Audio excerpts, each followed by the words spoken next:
Welcome to the ABCs of Rural Tourism, a podcast where small towns tell big stories.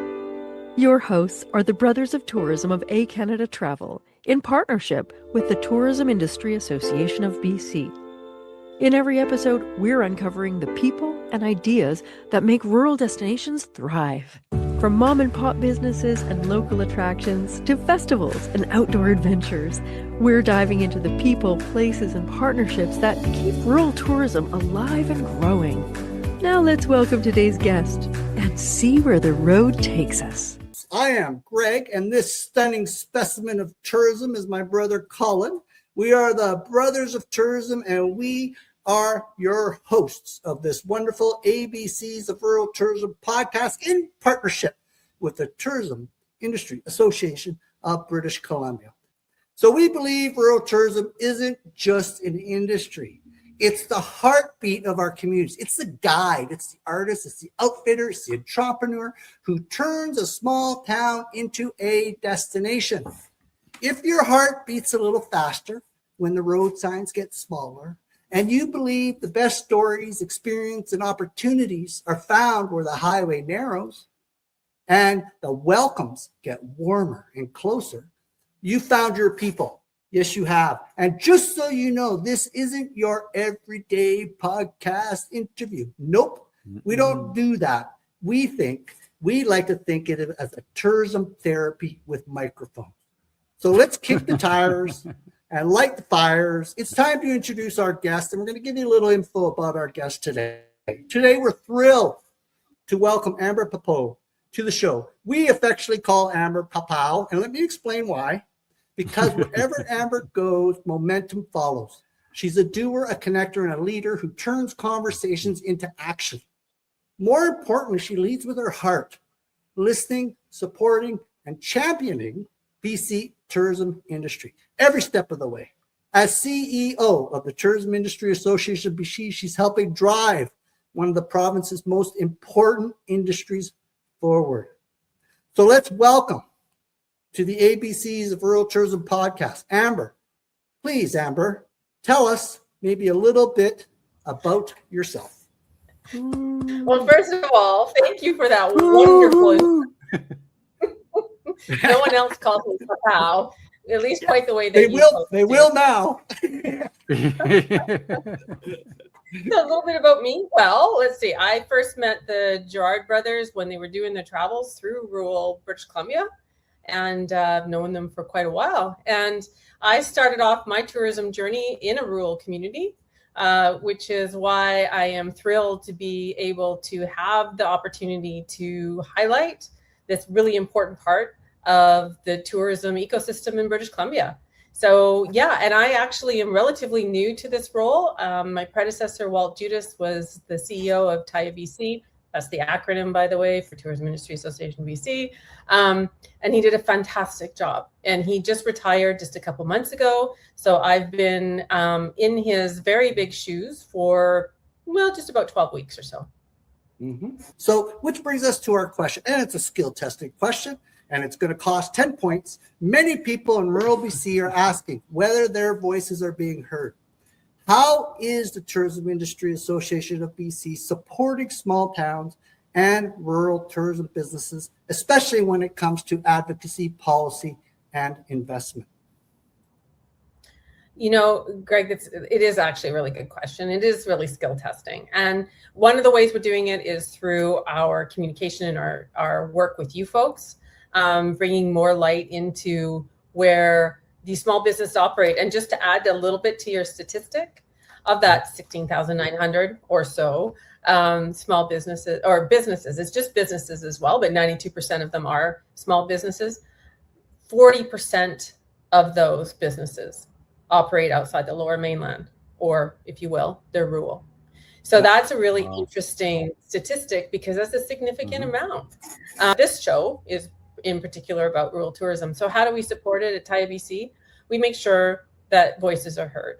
We make sure that the issues, the challenges, the opportunities that small towns, and in particular small town business operators in the tourism sector, have the opportunity for their voices to be heard. And that's the most important part of the work that we do, is ensuring that those things are brought to the table and that there's a voice at the table for those rural businesses as well. So that answer just increased the value of this podcast by at least 3 grant applications. Recently, you have been putting on the kilometers, flying around this beautiful province, meeting with different small businesses and small communities, talking tourism, talking travel, talking adventures. I'm wondering maybe if you could share with us some of the takeaways, let's say, that you got from that experience of traveling around and visiting with various communities.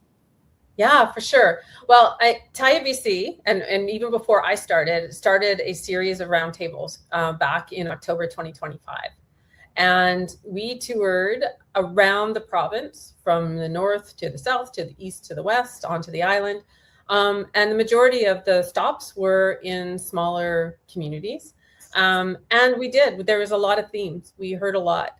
And just to add to what you said at the beginning about small towns, the last 2 that I traveled to were small towns. It was Fernie and Invermere over in the Kootenays. And I spent some time also in Cranbrook. And honestly, you're so right. The people are amazing. There were themes that came out in terms of challenges and opportunities and solutions to some of those challenges. What I found was there was a lot of thought put into when we were ready to come for the visit. So people were prepared, but they really thought about what their challenges were, but also offering solutions. There was several themes, predominantly in the rural space. A big issue right now is labor and workforce development. Yeah. Especially in rural communities, we're learning and hearing about that. And TIABC is actively advocating on behalf of those issues and trying to find solutions that will work. That's one thing. Sorry, go ahead. No, go ahead. This is your show, man. Oh, this is my show, right? Yes. We're just the beautiful wallpaper behind you right now. Another common theme that came up is funding. It's a big one. We hear that a lot. And funding, not just in the sense of funding grants, but also finding, investors. There's lots of opportunities in small towns, as we learned over the past few months. Lots of opportunities that do require funding that's not necessarily government-related funding, but is funding that's required, from private investment and capital. But in regards, funding is a huge issue. And when there isn't funding available for things like infrastructure and marketing, it does really impact, especially rural communities in the infancy of, diversifying into tourism. So that's something that we're looking into, some ideas for some solutions. There are other common themes, things like accessibility and transportation, especially, and that transcends just like highways. Of course, those are important, but there's air, also trails, forestry roads, things that are being affected that we don't think about necessarily. That yes, forestry is having a huge impact economically and socially, and what's happening in smaller towns is being impacted. But also, as a result of that decrease in that industry, it's having an effect on forest roads. And often forest roads are used by our tourism friends. And if they don't have access, if they're decommissioned, this is what's happening. We're hearing about decommissioning forest roads, which are a requirement when a forest company loses its license or ends its tenure. So these things are all impacting. So we're hearing about that. But accessibility also is just challenges too for visitors that are coming to communities that are rural. And another one too is climate. I think we can all we can all talk about that one right now in the heat of the summer. Climate's a huge issue, and for some of us in the rural, one of the positives that came out of that, we've got the forest fires, we've got floods, we've got all those issues that we need to have a strategy for resiliency and how we are being stewards of the land and ensuring that we are as visitors and as community members, ensuring that we're protecting the forest as best we can, and what that means. But also one of the interesting things that came out of that was, and maybe you folks are more attuned to it, and I'm just learning more about it, is the whole cool-cations. Yes. And our north of Vancouver rural spaces in the north are perfect locations for cool-cations. And that means people escaping really high temperatures, especially our southern neighbors, are looking for those authentic, colder cool-cations. Interesting. So, these were themes that came up. There were, there's a lot of other things, talking about opportunities, but from a rural perspective, those were predominantly the ones that we heard consistently across the communities. Yeah, I honestly, I think our listeners are going to love hearing all of this advocacy work and education, and the benefits to the rural tourism and small town communities is immense. But I think there's also a benefit for organizations like yourselves to hear them out and to connect with the rural tourism market. Is that fair to say, Amber? Yep, I think so. One of the things that you just said that kind of triggered a thought too is just the education. We've experienced it. I have a home part-time in Merritt and part-time in Vancouver, where I am right now. But one of the things that we've experienced, especially when there's a decline in a traditional sector, in Merritt, of course, it's forestry.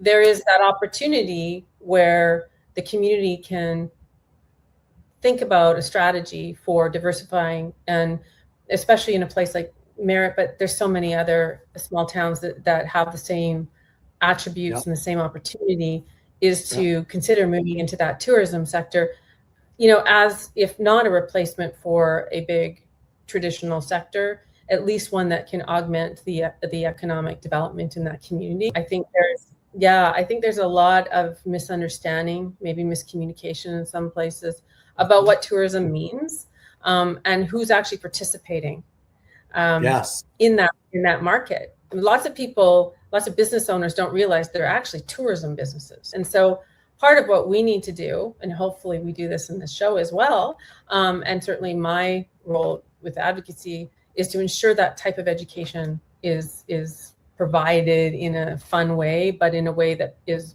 useful for tourism operators, even if they don't know they are. And that's it. Yeah, go ahead, Colin. You got something you want to chirp?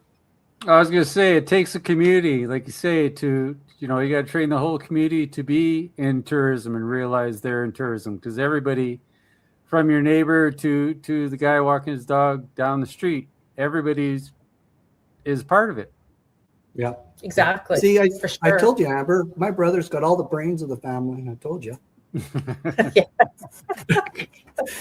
So I love it. We know who has the mouth. I love it. This is the beautiful thing about this thing, is it's very natural, very authentic, and it's fun. And tourism needs to be fun, and that's why I love your answer, Amber, because I was in a lot of podcasts, you expect a tourism answer. Instead, you gave us like a TED talk. It was awesome. So many points. We were educated. We're learning. Like, I think a lot of our listeners in the rural communities and small towns, they're not familiar with the options available to them. I can think of McBride's as an example, where they're becoming, known for their trails, for their mountain biking. It's that whole idea that we in British Columbia, and it doesn't matter where you are, but certainly in the northern part of the province, you're in authentic country. And we know trends for, even if it's, luxury travelers, but just travelers in general, they're looking for authentic experiences, and in addition to that, we've got amazing Indigenous tourism happening in British Columbia. And that's often found outside the Lower Mainland. There's still lots of opportunities here too, but there's amazing communities that are, finding their rhythm in tourism and offering the most authentic culturally authentic experiences. And so that is what the cool thing is about northern, like outside Lower Mainland and rural tourism, is it's extraordinarily authentic.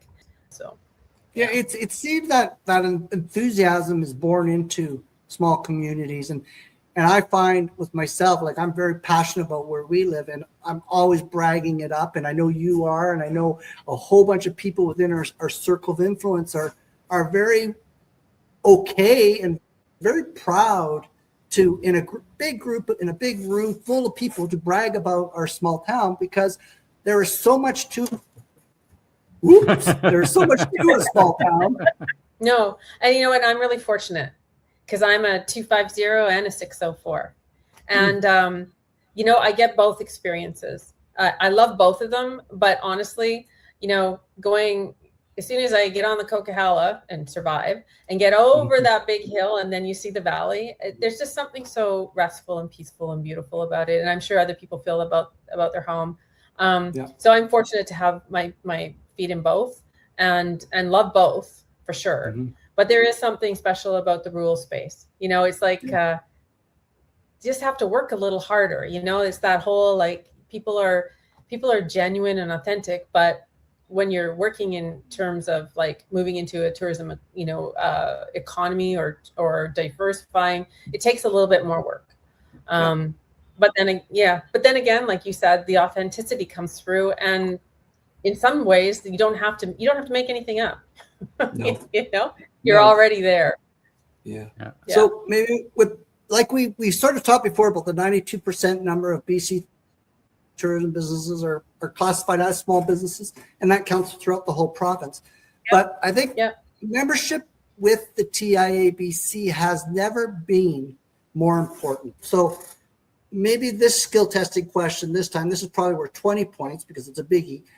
For the owner of a small tourism business in rural British Columbia, what makes joining the Tourism Industry Association of BC one of the smartest investments they can make, and how does one membership create the benefits that extend beyond a single business to strengthen, say, the whole entire destination or community? Yeah, well, it doesn't matter if you're big or small, but certainly on a small business, what I would say in terms of the biggest benefit is to be part of that voice. Is to be recognized, is to be understood, is to have a voice in not just to speak to government, but also that voice to speak to, as we were speaking about before, to your community, letting your community know that you're a tourism industry, that you're part of something big, that you have access to the research, you have access to what's happening that may affect you, or the opportunities.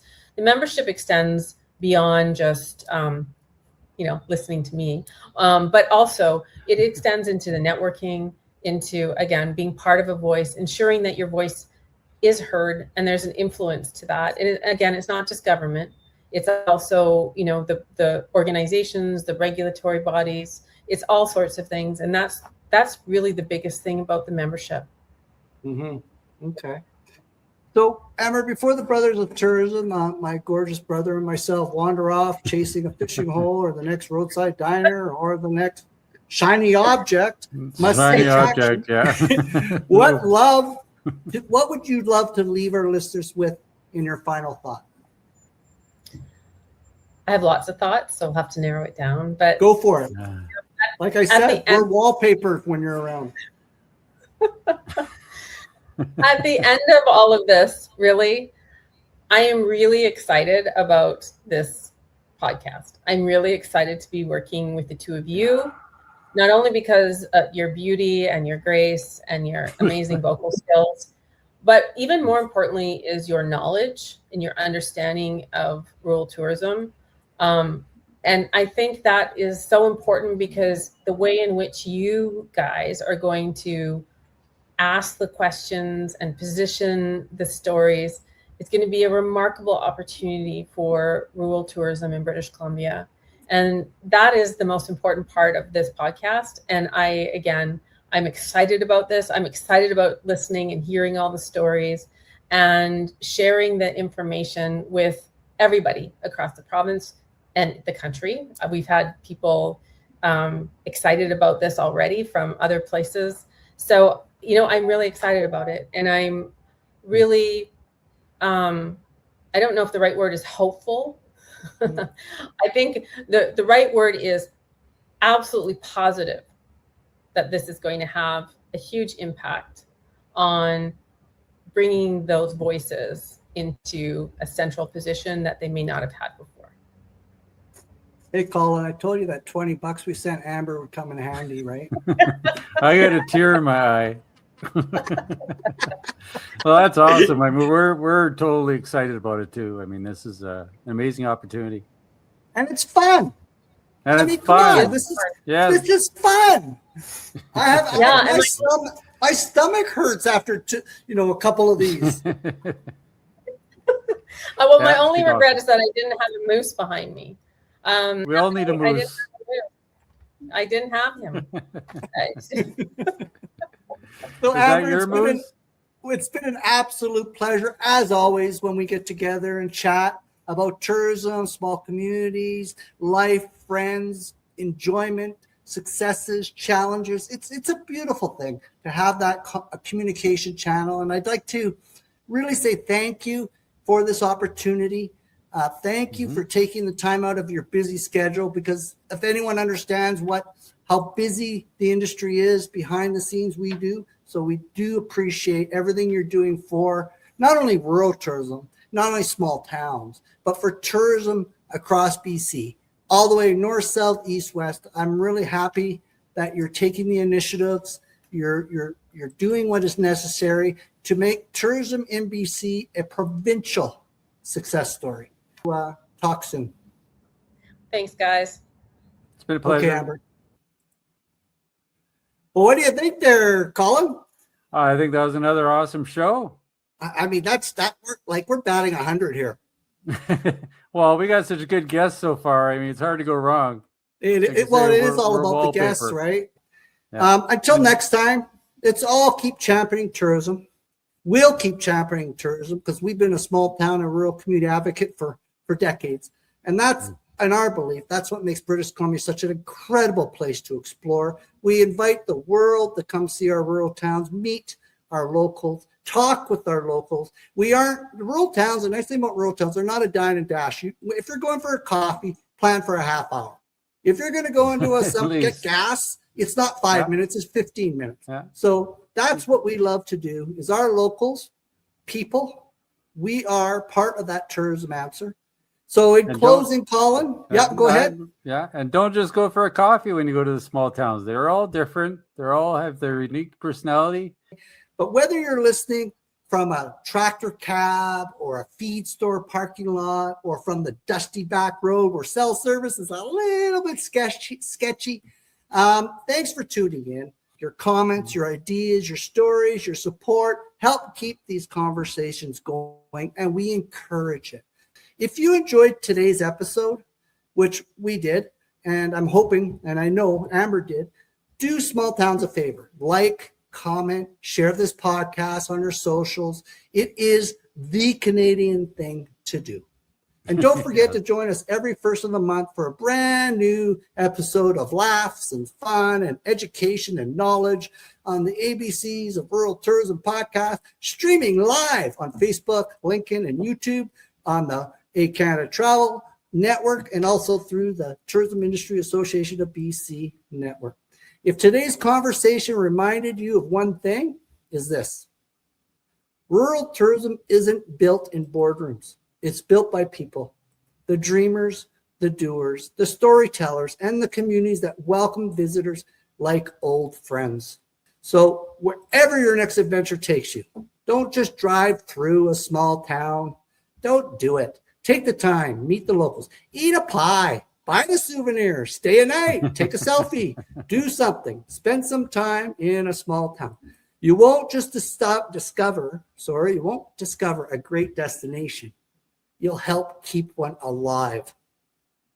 So until next time, we're Greg and Colin, the Brothers of Tourism, reminding you that the biggest travel experiences are often found in the smallest places. So thank you very much. And that's a wrap for another episode of the ABC of Rural Tourism Podcast. We'll see you down the road. Ciao for now. Thanks, folks.